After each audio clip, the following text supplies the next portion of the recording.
사도행전 41번째 시간인데요. 허상으로 가득한 아덴에서라는 제목입니다. 여러분 혹시 신상품 좋아하세요? 네. 신상품을 싫어하는 사람은 잘 없지요. 그래서 이거 신상이에요 라는 말에 귀가 솔깃합니다. 그런데 여러분, 신상은 어떻습니까? 네, 지금 글자는 같지만 뜻이 다른 신상에 대해서 제가 말하고 있습니다. 신상과 이 신상의 차이를 여러분 아십니까? 신상에 대해서는 어떻게 생각하시느냐? 또 신상에 대해서는 어떻게 생각합니까? 신상을 좋아합니까? 라고 물으면 우리는 어떤 생각을 하지요? 신상을 신상처럼 좋아하는 분들이 있어요. 그래서 뭐든지 막 새로우면 다 좋다라고 생각하는 사람들이 있지요. 오늘 본문에 나오는 이 아덴 사람들은 가장 새로운 것을 말하고 듣는 것 외에는 달리 시간을 쓰지 않았다라고 합니다. 그러니까 그들은 뭔가 새롭고 새로운 것들에 대한 이 신상에 굉장한 관심이 있었다는 거지요. 신상에 목말라 있었다는 말입니다. 이 신상과 이 신상에 공통점이 있습니다. 우리가 관심을 가질 수 있지만 제대로 된 것을 찾지 않으면 헛된 것이 된다는 점이지요. 신상은 우리가 정말 좋아하는 최신 물건들, 유행을 타는 아이템들입니다. 근데 그 신상들이 주는 매력은 정말 대단하지요. 하지만 시간이 지나면 그 신상들도 결국 뭐가 되죠? 구식이 돼요. 딱 사는 순간, 갖는 순간 이미 구식이죠. 그죠? 왜? 새로운 게 금방 나와버리니까요.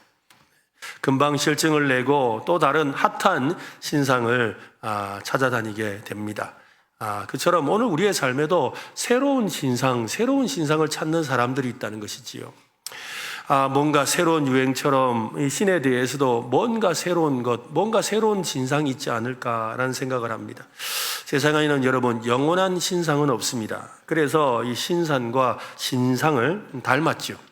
그런데 성경은 하나님을 매일 새로우신 분이라고 합니다. 예레미야가 3장 23절에 이것들이 아침마다 어떠하니? 새로우니 주의 성실하심이 크시도소이다. 여러분 오늘 조금 전에 우리 찬송을 불렀던 기억나시죠? 여러분 매일마다 해가 뜹니다. 매일마다 해가 뜨지만 어제 떠오른 태양과 오늘 떠오른 태양은 달라요. 다르거든요. 매일마다 달이 지죠. 그렇지만 어제 졌던 달과 오늘의 진 달은 달라요. 하나님은 우리에게 날마다 새로운 것을 주시는 분이세요. 아멘. 하나님은 여러분의 삶에도 아침마다 늘 새로운 은혜를 주실 줄로 믿습니다. 여러분 지난주에 받은 은혜, 여러분 오늘 받는 은혜는 다른 은혜입니다. 날마다 주님께서 새로운 은혜를 부어주시기를 간절히 바랍니다. 우리가 세상의 유행을 따라 끊임없이 새로운 것을 찾는 것처럼 하나님의 은혜는 그보다 비교할 수 없이 더욱 있고 변함이 없이 새롭습니다. 언제나 우리에게 새로운 생명과 소망을 공급하시는 살아계신 하나님이시지요. 오늘도 하나님께서 우리에게 내어주시는 신상의 은혜, 신상의 복이 여러분과 함께할 줄로 믿습니다. 바울은 지금 한 도시를 바라보고 있습니다. 그 도시는 철학과 예술의 도시, 고대 그리스 문명이 꽃피운 지혜의 도시 아덴, 우리가 잘 아는 아테네입니다. 그러나 이 아덴 한복판에 서 있는 바울은 이 찬란한 조각상이나 화려한 이 건축물에 전혀 감탄하지 않습니다. 말할 수 없는 탄식과 오히려 분노가 속에서부터 터져 나오고 있었습니다. 바울의 이런 시선을 우리도 배워야 합니다. 세상을 바라보는 시선을 말입니다. 16절 말씀인데요. 같이 한번 읽어보겠습니다. 시작. 바울이 아덴에서 그들을 기다리다가 그 성에 우상이 가득한 것을 보고 마음에 격분하여, 그것은 단순한 분노가 아닙니다. 하나님의 마음을 품은 사람만이 느끼는 감정이에요. 즉 하나님의 마음에서 나오는 거예요. 어떻게 이 사람들이 하나님이 계신데 어떻게 이럴 수가 있어? 하나님이 계신데 이럴 수가 있단 말이야? 라고 하는 그 마음에서부터 하나님을 향한 그 사랑과 하나님을 향한 그 열정에서 솟구쳐 오르는 그 분노. 이것이 오늘 바울의 경로였던 것이지요. 하나님의 마음과 공감하는 것이었습니다. 우리는 자주 주님 마음 내게 주소서, 또 나의 마음 아버지의 마음을 알아라고 찬양하잖아요. 여러분 정말 주님의 마음이 여러분 안에 있습니까? 있으시기를 바랍니다. 여러분 주님의 마음을 알아가시기를 바랍니다. 그 마음을 아는 사람들은 세상을 바라볼 때 정말로 그렇게 우상 앞에 절하고 그 헛된 우상들을 쫓고 험한 것을 쫓아다니는 사람들을 볼 때 마음에서부터 격분이 일어나는 거예요. 아니 이럴 수가 있어? 아니 하나님이 계신데 어떻게 이럴 수가 있단 말이야? 이런 마음에 갖는 것, 이것이 바로 하나님의 마음이라는 것이죠. 바울은 마음속에는 진리를 알지 못한 채 허상을 섬기고 있는 사람들에 대한 그 뜨거운 안타까움, 바로 그 하나님의 마음인 경노가 일고 있었습니다. 여러분, 만신전이라는 말을 들어보셨죠? 모든 신을 모시는 신전을 말합니다. 그리스 로마 신화에 나오는 이 판테온이라는 것이 있습니다. 이 판이란 뜻은 모든이라는 뜻이고요, 테오는 떼오, 신, 그래서 신들이라는 뜻이에요. 그러니까 모든 신의 집이 판테온입니다. 아덴은 한마디로 판테온과 같은 도시였죠. 그곳에 정말 많은 신이 있었습니다.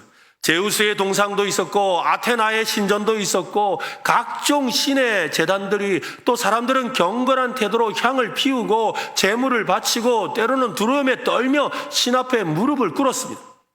그들의 모습은 경건해 보이고 영적인 열심이 가득해 보였습니다. 하나님의 눈을 가진 바울은 우상들과 함께하는 사람들의 그 영혼의 깊은 곳에 있는 공허를 보았던 것입니다. 23절을 한번 보세요. 내가 두루 다니며 너희가 위하는 것들을 보다가 알지 못하는 신에게라고도 새긴 단도 보았으니 그런즉 너희가 알지 못하고 위하는 그것을 내가 너희에게 알게 하리라. 알지 못하는 신에게, 알지도 못하는 신에게, 그 제단을 보고서 바울은 만감이 교차했습니다. 이미 수많은 신들이 있는데 혹시라도 빠뜨린 신이 있을까봐, 모르는 신에게 분노를 살까봐 알지 못하는 신에게까지 제단을 만든 겁니다. 이것은요, 신들에 대한 어떤 경의나 예의를 갖추려는 것이 아닙니다. 우리도 가끔 인사할 때, 앞에 나와서 인사할 때 그런 경우들 있지 않습니까? 빠진 사람이, 내가 혹시 이렇게 이 선생님, 박 선생님, 이창용 씨, 김창용 씨 이렇게 막 이름을 다 불러가면서 고맙습니다 인사하다가 혹시나 빠뜨린 사람이 있을까봐 뭐라 그러면, 혹시 제가 기억이 안 나서 말씀드리지 못한 모든 분들도 감사합니다. 그죠? 이렇게 말할 때가 있잖아요. 내가 오늘 지금 갑자기 생각 안 나지만 그러나 여러분 모든 분 감사드립니다 라고 이렇게 표현하는 것처럼 그런 의미라는 거죠. 그냥 이 알지 못하는 신을 이란 제단은 단순히 종교적인 예의가 아닙니다. 그 제단이 보여주는 것은 진짜는 이겁니다. 인간의 근원적인 불안이죠. 그들이 신을 찾고 신을 숭배하는 궁극적인 목적을 보여주는 거예요. 마음의 불안과 두려움에 위안을 얻으려는 것이죠. 혹시 내가 모르는 그 신 때문에 내가 벌 받을까 봐, 혹시 내가 모르는 그 신 때문에 내가 해코지를 당할까 봐, 그래서 이름 모를 신 누군지는 모르지만 당신도 내 제사를 받으시고 나를 힘들게 하지 마세요, 그렇게 하는 거예요. 그리고 마음의 위안을 얻으려고 한 것이죠. 내가 지금 뭐에 대해서 위안을 얻어야 될지 모르겠지만 그러나 알 수 없는 그 신이 알아서 나를 도와주셔야 됩니다 라는 거죠. 내 마음을 위로하는 것이 신이다 라고 어떤 분이 이야기를 했어요. 이 마음이 신을 찾고 신을 만들고 있었던 것이지요. 그러니 알지 못하는 신에게라는 제단까지 세워야 했던 것입니다. 바울은 그 지점을 정확하게 꿰뚫어 보았습니다. 오늘날도 다르지 않습니다. 사람들은 끊임없이 신을 찾습니다. 종교를 찾고 의미를 찾고 구원을 찾습니다. 오늘날의 신은 예전처럼 어떤 조각상 모양은 아닐 수 있어요. 여러분, 돈이라는 신이 있죠. 성공이라는 신이 있습니다. 사람들로부터 인정이라는 신이 있죠. 또 안정이라는 신이 있습니다. 내면의 평화를 약속하는 온갖 철학과 자기 개발서를 통해 만나는 세상의 신들로 가득합니다. 이름은 다르지만 본질은 같습니다. 그들은 모두 인간이 만든 신, 인간이 필요에 따라 세운 허상일 뿐이지요. 23절 말씀을 여러분 다시 한번 보십시오. 바울은 그 제단 앞에서 이렇게 외치는데요, 같이 읽겠습니다. 내가 두루다니며 너희가 위하는 것들을 보다가 알지 못하는 신에게라고 새긴 단도 보았으니 그런즉 너희가 알지 못하고 위하는 그것을 내가 너희에게 알게 하리라. 너희가 알지 못하고 위하는 그것을 내가 너희에게 알게 하리라. 참된 신은 우리가 알 수 없는 존재가 아니라는 거예요. 그분은 자기 자신을 우리에게 알리셨고 말씀하시는 분이라는 겁니다. 마침내 한 사람 예수 그리스도를 통해 자기를 나타내신 분이라는 것입니다. 우리가 찾는 신은 우리가 상상으로 만들어내는 분이 아닙니다. 우리를 먼저 찾아오신 하나님 여호와이십니다. 하나님은 에스겔서에서 이렇게 말씀하셨어요. 에스겔서 14장에 보면 그런즉 너는 이스라엘 족속에게 이르기를 주 여호와의 말씀에 너희는 마음을 돌이켜 우상을 떠나고 얼굴을 돌려 모든 가증한 것을 떠나라. 우상을 섬기는 것은 죄악의 걸림돌이고 하나님께서 우리를 찾지 않으시는 이유입니다. 우상은 하나님보다 더 중요하다고 생각하는 것, 마음과 이 공상의 세계를 하나님보다 더 많이 차지하고 있는 것입니다. 하나님만이 줄 수 있는 것을 대신 줄 수 있다고 믿는 것이죠. 사람의 마음을 통제해서 두 번 생각할 기회를 주지 않아요. 여러분, 이 우상이라는 게 참 대단해요. 그냥 우상은요, 그냥 이렇게 맞나 하고 그냥 깊이 생각 안 하고 그냥 해버려요. 우리는 신앙생활 하면서 생각 많이 하잖아요. 생각 많이 하거든요. 그런데 우상은요, 생각을 안 하게 만들어요. 가족과 아이들, 경력과 돈벌이, 성취감과 사람들의 칭찬과 갈채와 체면과 지위와 능력과 평판, 심지어 교회에서 섬기는 것까지 모든 것을 그냥 생각하지 않고 그냥 갖다 묻는 거예요. 여러분, 다 그렇게 살아요. 한번 생각해 보세요. 우리는 이렇게 와서 여러분 예배할 때 여러분 그냥 와서 이렇게 조그만 헌금을 이렇게 드리면 되지만 여러분 저기 무당한테 한번 구슬하려면 어떻게 해야 돼요? 한두 푼 드려가 안 됩니다. 최소 3천만 원 드려야 된다 하더라고. 한 번 예배하는데 3천만 원 든대요. 절에 가서 불공을 드리는데 절에 가서 불공할 때 여러분 그때 얼마나 많이 내는 줄 아세요? 여러분은 저한테 목사님 시간 좀 있으세요 와가지고 제 고민이 있는데 하나님 뜻이 뭔지 궁금합니다. 좀 알아봐 주세요 하고는 저한테 기도 부탁도 하고 저한테 말씀하실 때 그냥 왔다가 이렇게 저한테 차 한잔 얻어먹고 가잖아요. 여러분 점집에 가가지고 점 한번 치려고 생각해 보세요. 그 복비 한두 푼 내가 되겠습니까? 또 왜 그럴까요? 그들은 이성으로 생각 안 해요. 아니 저 사람이 그런 데 다닌단 말이야? 아니 저 사람이 어떻게 저런 데 빠질 수가 있지?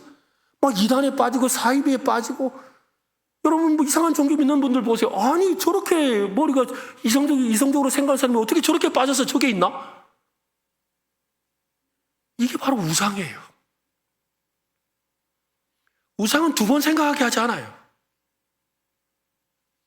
그냥 그 속에 빨려 들어가 버리는 거예요. 그러니까 아까운들도 몰라요. 반지의 제왕이라는 소설과 영화를 보면 모든 사람이 가지고 싶어하는 어둠의 군주 사우론의 반지가 나오지요. 일명 절대 반지라는 것입니다. 그 반지의 힘을 사용해서 더 좋은 것을 사람들이 막 가지려고 안달이 나 있죠.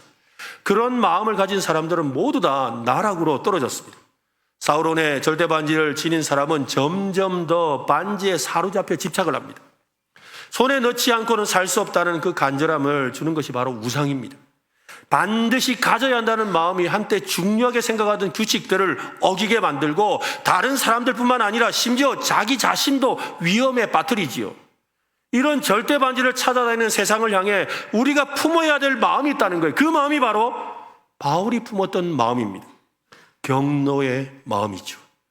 바울은 아덴의 중심에서 그 허상을 찢기 위해 복음을 외쳤습니다. 살아계신 하나님, 만물을 지으시고 우리에게 생명과 호흡을 주시는 그 하나님, 그분이 우리를 찾아오셨습니다.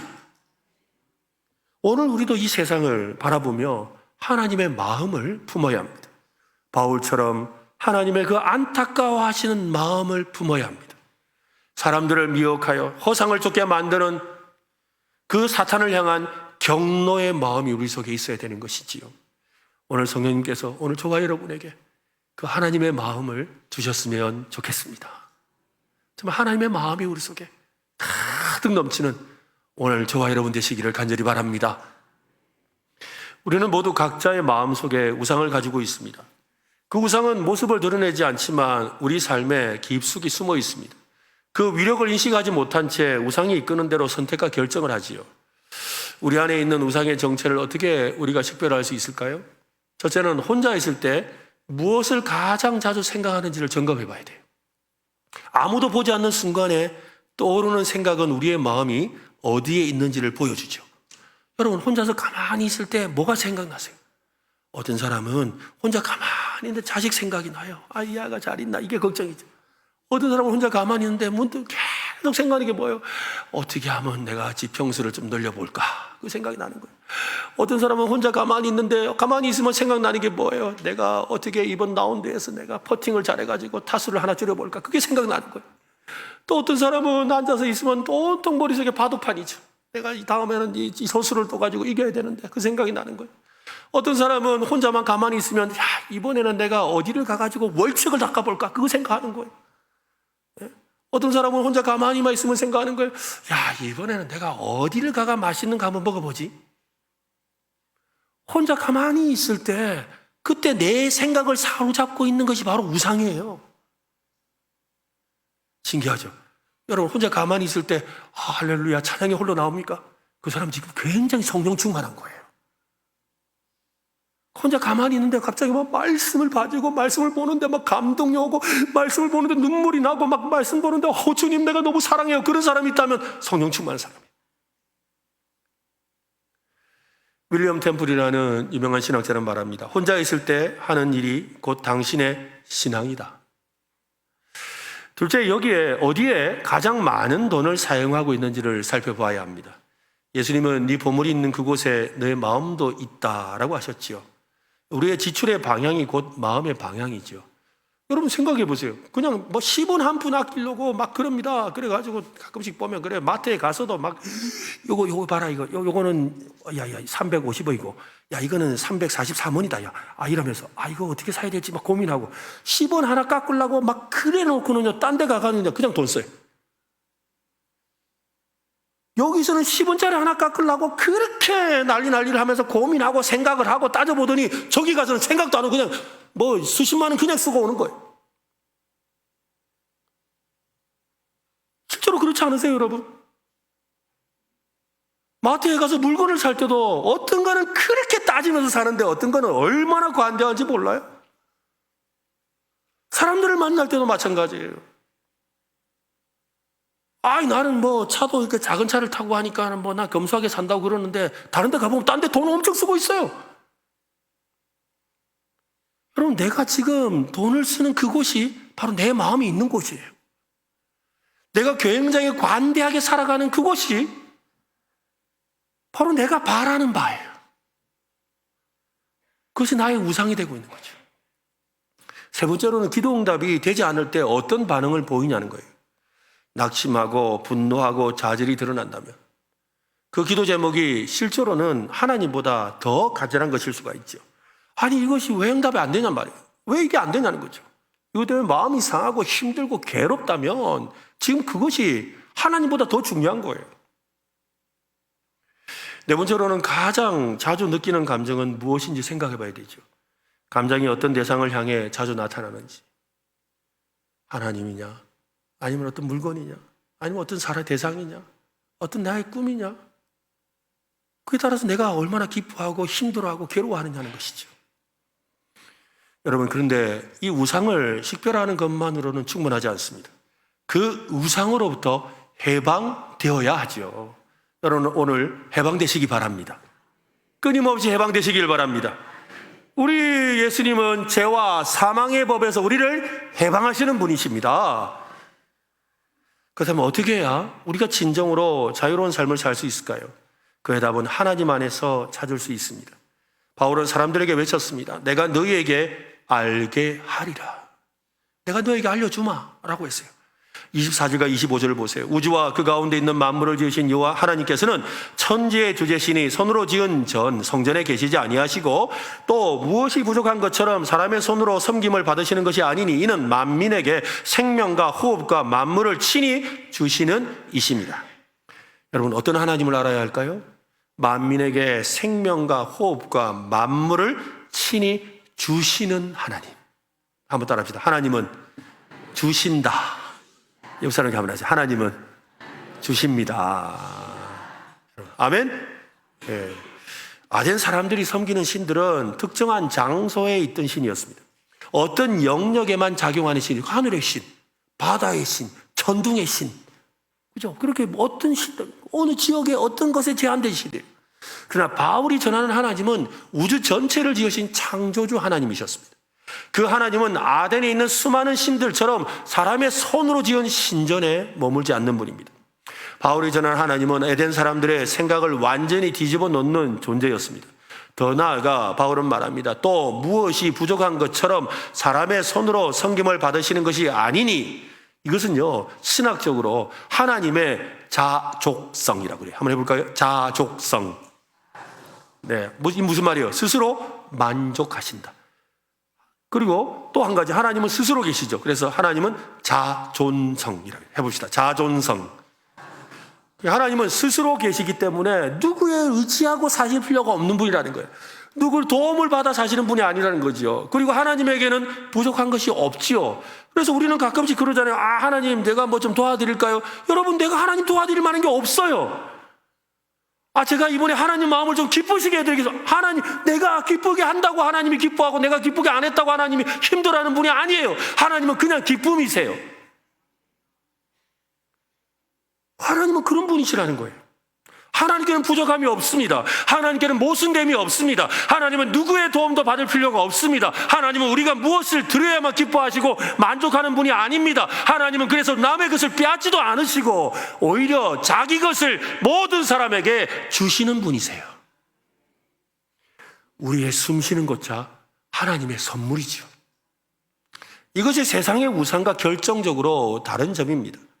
하나님을 내가 뭔가 드려야 하는, 만족하는 분처럼 생각하는 분이 있어요. 복을 받기 위해 예배를 드리고 응답받기 위해 기도하고 벌 받지 않기 위해서 선을 행하고, 신앙은 그렇게 하는 신앙은 하나님을 오해하는 거예요. 하나님은 조건적인 사랑을 베푸는 분이 아닙니다. 우리를 사랑하셨고 지금도 사랑해 주십니다. 바울은 그 하나님에 대해서 더욱 결정적인 말을 하는데요. 28절 말씀입니다. 같이 읽겠습니다. 우리가 그를 힘입어 살며 기동하며 존재하느니라. 너희 시인 중 아덴 어떤 사람들의 말과 같이 우리가 그의 소생이라 하니, 여기서 살며 기동하며 존재한다라는 이 표현은요, 이 그리스 헬라 문화 속에 있는 아주 유명한 시를 인용한 거예요. 그래서 너희들이 이렇게 말하지 않느냐라고 하는 거예요. 너희가 살며 기동하니까, 너희가 움직이니까 살아있다고 하지 않느냐. 그러고 나는 존재한다고 너희들이 노래하고 있지 않느냐라고 그래요. 그러고 그래서 내가 살아있음을 어떻게 알 수 있습니까? 지금 내가 움직이고 있기 때문입니다. 그러므로 나는 존재한다라는 철학적 논법을 인용한 거예요. 이 삼중적인 표현은 단지 시적인 수사가 아닙니다. 인간은 자율적인 존재가 아니라 철저히 하나님께 의존된 피조물이라는 것을 천명하고 있는 거예요. 내가 지금 살아있고 움직이고 존재하는 그 진짜 원인은 하나님이라는 거예요. 여러분, 지금 아멘 하셔야 돼요. 내가 살며 기동하고 존재하는 이유는 하나님이 은혜 주셔서입니다. 그런 다음에 그 하나님이 어디 계신가라는 질문과 함께 답을 줍니다. 27절 앞쪽인데 한 번 더 읽읍시다. 이는 사람으로 혹 하나님을 더듬어 찾아 발견하게 하려 하심이로되 그는 우리 각 사람에게서 멀리 계시지 아니하도다. 그 하나님이 멀리 계시지 않는다는 거예요. 그 하나님이 허상에 불과한 우상이 아니라 하나님을 손으로 더듬어서라도 내 손이 닿는 그곳에 하나님이 계신다라는 거예요. 그래서 내가 더듬어서라도 그분을 알 수 있다라는 거지요. 그것이 바로 믿어야 하는 이유입니다. 하나님은 절대적인 창조주이시고 모든 피조물의 주관자이십니다. 살아계시고 우리와 관계하시는 신은 오직 창조주 하나님밖에 없습니다. 그 하나님이 멀리 계시지 않아요. 하늘 넘어 저 우주 저편에 계시지 않는다는 거예요. 하나님은 늘 가까이 계세요. 그래서 우리가 찬양하잖아요. 늘 가까이 계시도다. 하나님이 가까이 계신 줄로 믿으시기를 바랍니다. 가까이 계십니다. 여러분, 가까이 계신다고요. 여러분, 아니 얼마나 가까이 계신다고요? 우리의 마음에 계시잖아요. 우리의 마음에 계세요. 또 하나님은 얼마나 가까이 계시지요? 전에 말씀드린 적이 있지요. 우리의 콧바람이 닿는 곳에, 좀 해보세요. 우리의 콧바람이 닿는 그곳에 하나님이 계신다는 거예요. 기도를 할 때 그들은 저 멀리 있는 신에게 기도했어야 돼요. 우리는 아닙니다. 우리는 우리의 마음에 계시고 우리의 콧바람이 닿고 내 손이 닿는 그곳에 하나님이 계십니다. 우리는 그 하나님을 늘 만나고 경험하고 교제하는 삶을 살아야 합니다. 그렇게 우리 곁에 계신 하나님을 느낄 때 사람들도 우리를 부러워하고 그 하나님을 만나고 싶어 하지요. 여러분 그런 말 들어보셨어요? 믿지 않는 친구나 동료들이 야, 니를 보면 진짜 하나님이 가까이 계신 것 같아. 야, 니는 진짜 몰라. 다른 사람은 모르겠는데 니는 보면 진짜 하나님이 진짜 계시는 것 같더라. 정말로 하나님이 니랑 가까이 있는 것 같더라. 야, 진짜 그래. 그런 말 듣고 계시죠? 들을 거죠? 듣게 될 줄로 믿습니다. 하나님은 멀리 계시지 않습니다. 여러분과 함께 하시는 줄로 믿으시기를 바랍니다. 진지하게 인생을 고민하고 세상에 대해 깊은 성찰을 해본 사람이라면 누구나 이런 모를 신, 알 수 없는 절대자를 찾으려는 마음이 있습니다. 안타깝게도 장님이 코끼리를 만지듯 더듬어 그 절대자를 찾으려는 것이 문제지요. 그래서 사람마다 각종 우상과 신상과 그리고 절대적인 진리, 존재들을 자기만의 것으로 찾는 거예요. 그래서 종교다원주의자들이 흔히들 말하는 거 결국에는 진리는 통한다. 결국에는 궁극적인 실체 앞에 통한다 그래요. 아니올시다입니다. 왜냐하면 그들은 눈 감고 찾고 있기 때문에 진리에 도달할 수가 없는 거예요. 분명히 절대자가 있다는 건 알아요. 근데 그 절대자가 누군지를 모르는 거예요. 창세기에는 아담이 하나님의 말씀을 거역하는 죄를 짓고 하나님을 피해 숨었던 이야기를 소개합니다. 숨어있는 아담을 향해 하나님은 이렇게 부르셨습니다. 아담아, 네가 어디 있느냐? 여러분, 이 말은 하나님이 아담이 어디 있는지 몰라서 물은 것일까요? 아니겠죠. 그러면 하나님이 왜 아담아, 네가 어디 있느냐고 하셨을까요?